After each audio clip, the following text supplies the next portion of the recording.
Welcome to the Romance of the Three Kingdoms podcast. This is episode 105. Before we pick up where we left off, I have a quick announcement.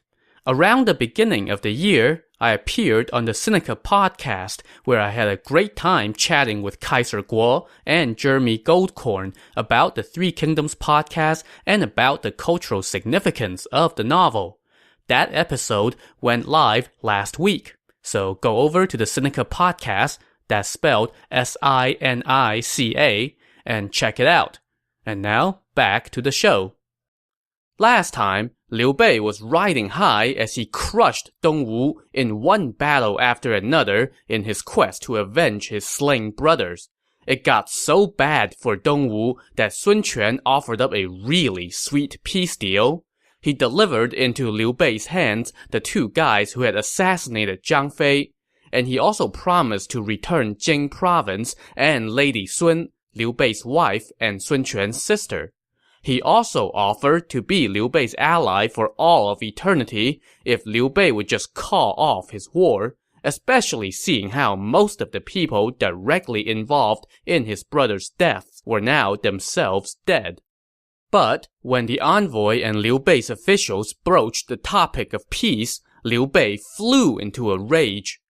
The one I despise most is Sun Quan. If I ally with him now, I would be turning my back on my oath with my brothers. I shall exterminate Dongwu first, and then wipe out Wei. Liu Bei even wanted to execute Dongwu's envoy to show that he really meant business, but his officials managed to talk him out of that, and the envoy scampered back to Dongwu to tell Sun Quan that Liu Bei refused to talk peace despite his own officials' advice. This sent Sun Quan into a panic, but the advisor Kan Ze told him, "You have a pillar that can prop up heaven at your disposal. Why don't you use him?" Sun Quan asked whom Kan Ze was referring to, and Kan Ze said, "The important affairs of Dongwu used to be all handled by Zhou Yu. Then Lu Su took over. After Lu Su died, they fell to Lu Meng. Although Lu Meng is dead, we still have Lu Xun stationed in Jing province.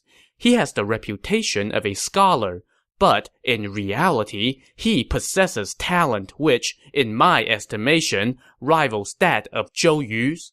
When we defeated Guan Yu, Lu Xun was the one who came up with all the ideas. If your highness make use of him, we are guaranteed to defeat the enemy. If anything goes wrong, I am willing to share Lu Xun's punishment." "If not for your reminder, all would be lost," a grateful Sun Quan said. But the senior advisor Zhang Zhao objected. "Lu Xun is but a bookworm, not a worthy opponent for Liu Bei. I don't think we should use him." A couple other advisors also voiced their concerns. One said that Lu Xun was way too young to command the respect of the officers, while another said that Lu Xun may be a decent administrator, but he was no general. But to all this, Kan Ze shouted, "If you do not use Lu Xun, then Dongwu is done for. I am willing to vouch for him with the lives of my entire family." This bold guarantee did the trick, and Sun Quan told everyone, "I have also long known that Lu Xun is a rare talent. My mind is made up. Say no more." And so he sent a messenger to summon Lu Xun. So this Lu Xun was about 6 feet tall, and he had a face so handsome that it was like fine jade. In other words, the face of a scholar, not a soldier. His present rank was the general who quells the West, but he was about to take a big step up. He went to see Sun Quan at once upon being summoned, and Sun Quan said to him, "Right now, the Shu army is encroaching on our territory. I am making you commander of the military to repel Liu Bei." But Lu Xun declined. "The officials and officers of the Southlands are all veterans in your service," he told Sun Quan. "I am young and ignorant. How can I command them?"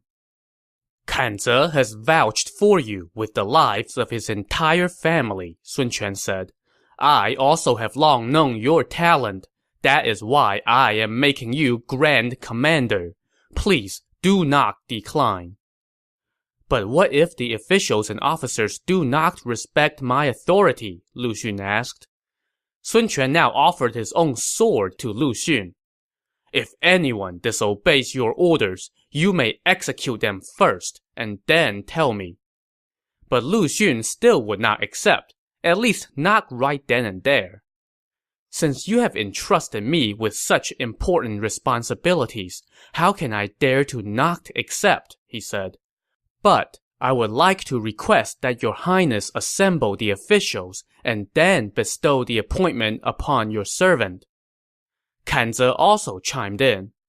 In ancient times, when a commander is appointed, an altar must be built, and the white banner, the golden axe, and the seal of command must be conferred before the commander can act with authority. Your highness should respect this tradition. Pick a day and build an altar where you officially appoint Lu Xun as Grand Commander, bestow upon him the axe of command, and then no one will question his authority. Sun Quan did as Kan Ze suggested and ordered an altar be built that very night. The next day, he assembled his officials and asked Lu Xun to ascend the hastily constructed altar, where he received the rank of Grand Commander, Guardian of the Right, the general who quells the West, and a marquiship. He also received Sun Quan's sword and the seal of command, which put him in charge of all of Dongwu's armed forces. Lu Xun also got this reassurance from Sun Quan. I will take care of the home front. In the field, you are in charge. His authority now properly conferred, Lu Xun descended the altar, appointed the generals Xu Sheng and Ding Feng as his bodyguards, and set out immediately on land and water. But when the troops on the front lines at the location of Xiaoting heard who their new boss was going to be, the two generals presently in charge, Han Dang and Zhou Tai, were shocked. How could our lord put a bookworm in charge? They said to each other. So yeah, this relationship was knocked off to a good start. When Lu Xun arrived on the front lines and assembled the officers to discuss the situation, they were noticeably disgruntled and only begrudgingly offered their congratulations on his appointment. His Highness put me in command of the military to defeat Shu, Lu Xun told them. An army must have discipline. You all must follow regulations. There is no leniency for anyone who breaks the rules, so don't do something you will regret. So here was this little fresh-faced kid who looked more at home with a book in his hands than a sword, telling these grizzled veterans that they needed to follow orders. Everyone just bit their tongue and gave no reply. Then Zhou Tai said, Right now, General Sun Huan, our lord's nephew, is trapped inside the city of Yiling. They have neither provisions nor reinforcements. Please find a way to rescue him soon, so as to put our lord's mind at ease. But Lu Xun just told him, I know that General Sun has the loyalty of his men, so I am confident that he can hold out. There is no need to rescue him. Once I have defeated Shu, he will naturally be freed. This was not what the men were hoping to hear, and they went off snickering under their breaths. Han Dang even said to Zhou Tai, With this pedant in charge, Dongwu is doomed. Did you see how he conducted himself? I was just testing him with my words, Zhou Tai said. He obviously has no idea how to defeat the enemy. And things did not get any easier for Lu Xun going forward. The next day, he ordered his troops to fortify their defenses and to avoid engaging the enemy. But the men all mocked him for being overly cautious and ignored this order. So the next day, Lu Xun summoned all the officers and asked them, His Highness has put me in command, and I gave out orders yesterday for you to stay on the defensive. Why do you disobey my command? I followed General Sun Jian in his pacification of the Southlands and have been in hundreds of battles, Han Dang answered, referring to the patriarch of the Sun family who began their conquest of the Southlands. All the other officers are all men who have risked their life and limb for our lord or his elder brother Sun Ce. Sir, His Highness appointed you as Grand Commander and ordered you to repel the Shu forces. You should be drawing up a plan and deploying troops toward that end. Yet you are ordering us to stay on the defensive? Are you waiting for heaven to kill your enemies for you? We are not cowards. What is there to be gained by sapping our spirits like this? And when he said that, all the officers in the tent raised their voices as one and declared, General Han is right. We ask for a decisive battle.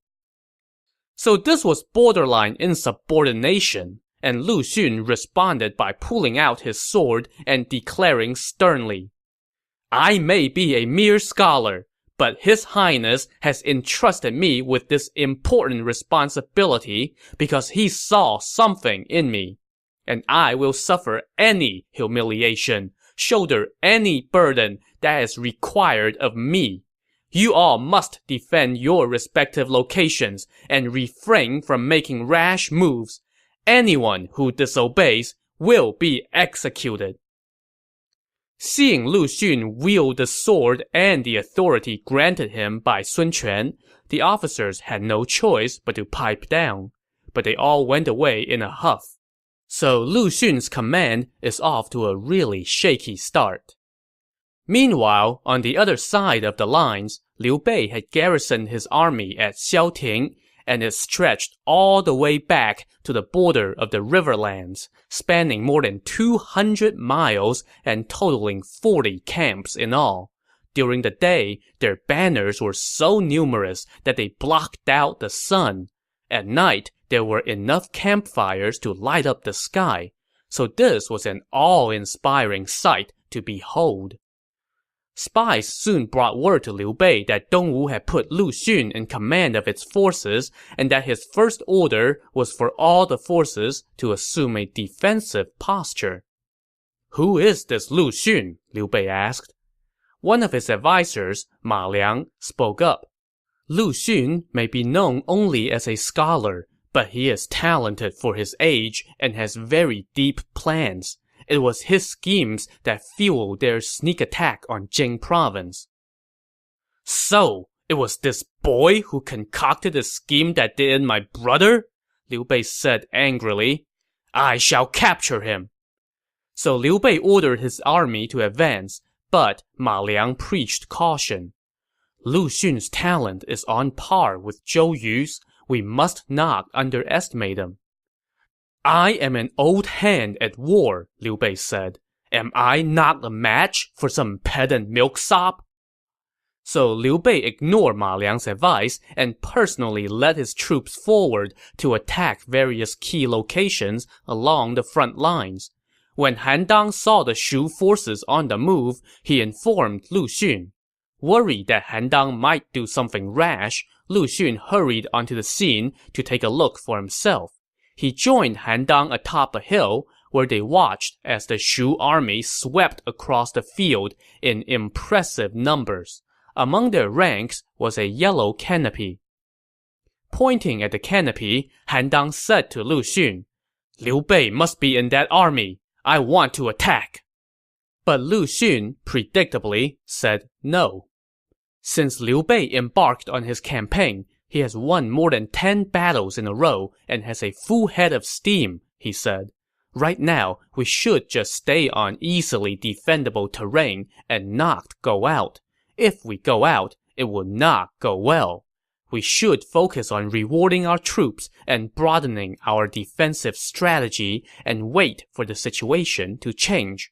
Right now, Liu Bei is parading his forces on open ground, but by maintaining a strict defensive posture, we deny them the battle they seek. They will then move to among the trees.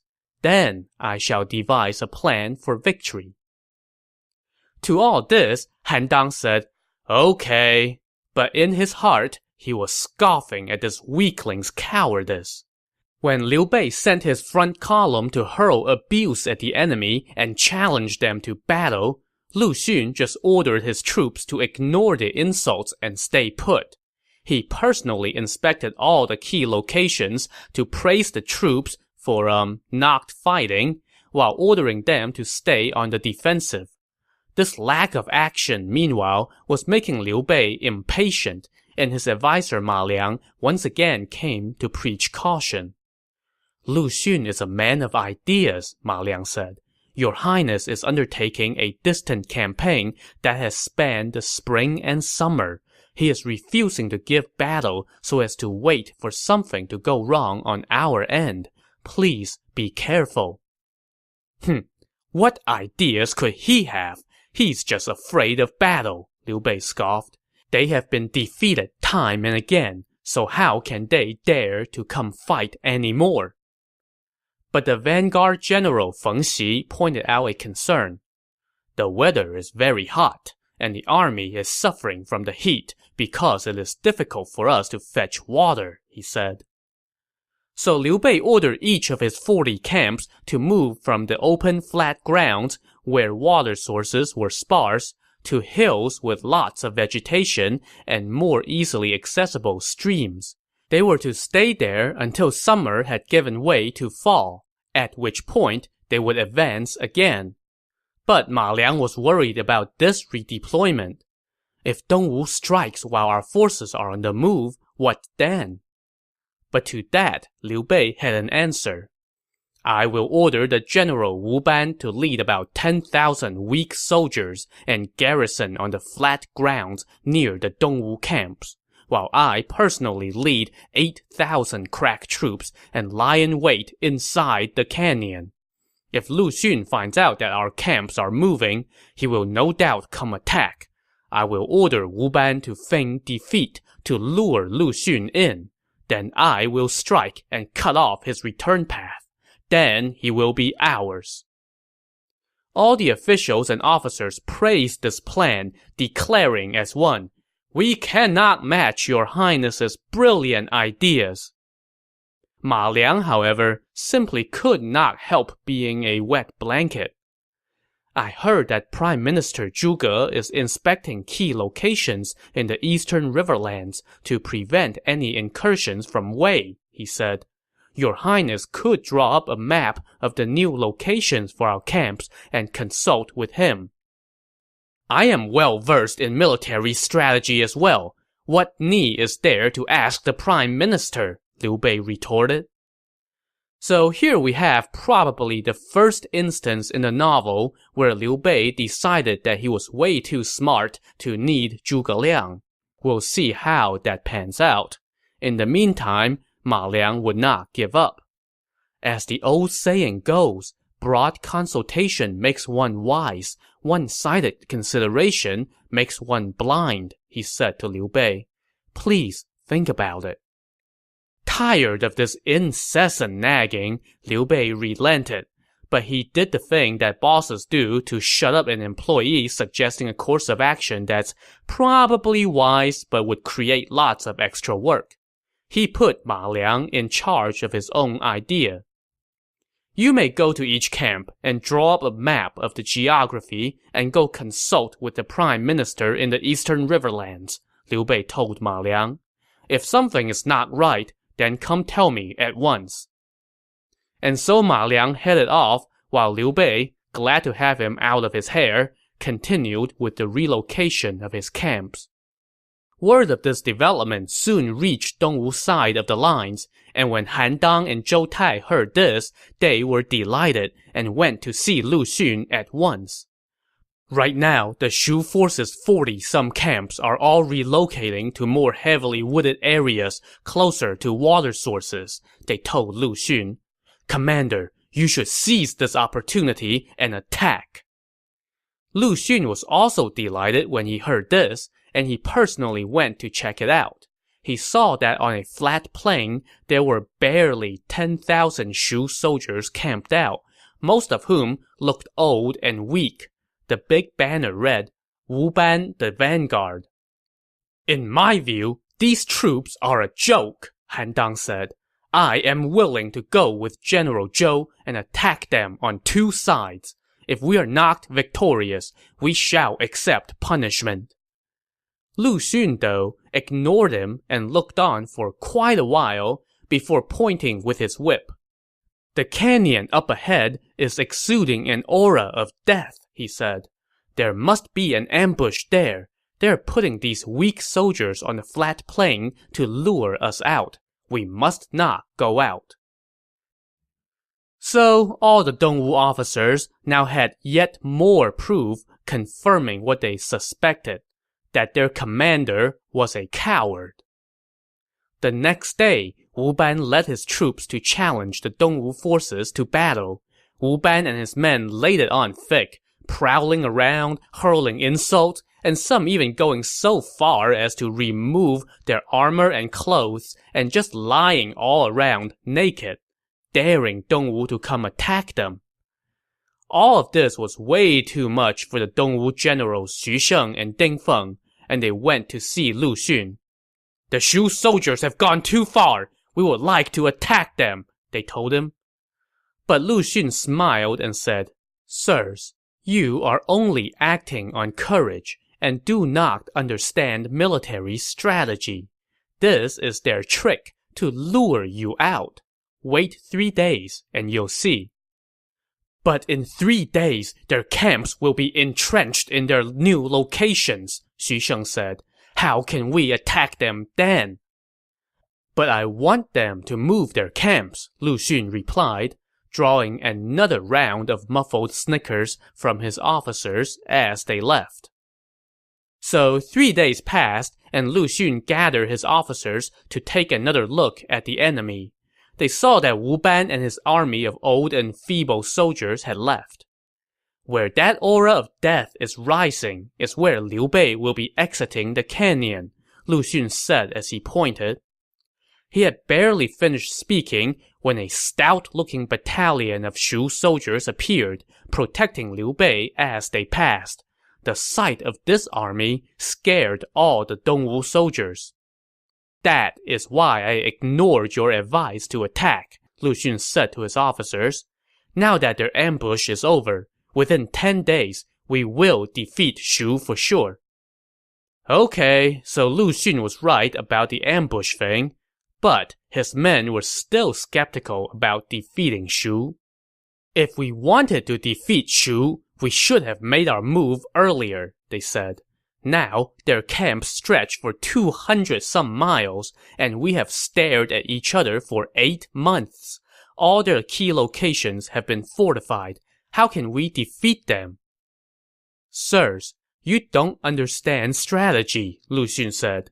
And I'm sure his men appreciated being told that time and again. Liu Bei is a hero of the times, and crafty to boot. When his forces were first assembled, they maintained strict order. But now, after such a long stalemate without gaining any advantage, they are fatigued and lax, making this the perfect time to strike. That apparently convinced his men that their commander was not a dunce and a coward after all. Maybe they were just glad to hear any talk of fighting after staring at the enemy from behind their fortifications for so long. Lu Xun now sent word to Sun Quan, telling him that he expected to defeat the enemy in a matter of days. Sun Quan was delighted. "Now that the Southlands have produced yet another rare talent, what need have I for worry?" he said. "All the officers wrote me to accuse him of cowardice, but I did not believe it. And now, judging from these words, he is indeed no coward." And so Sun Quan mobilized more troops to come provide reinforcement.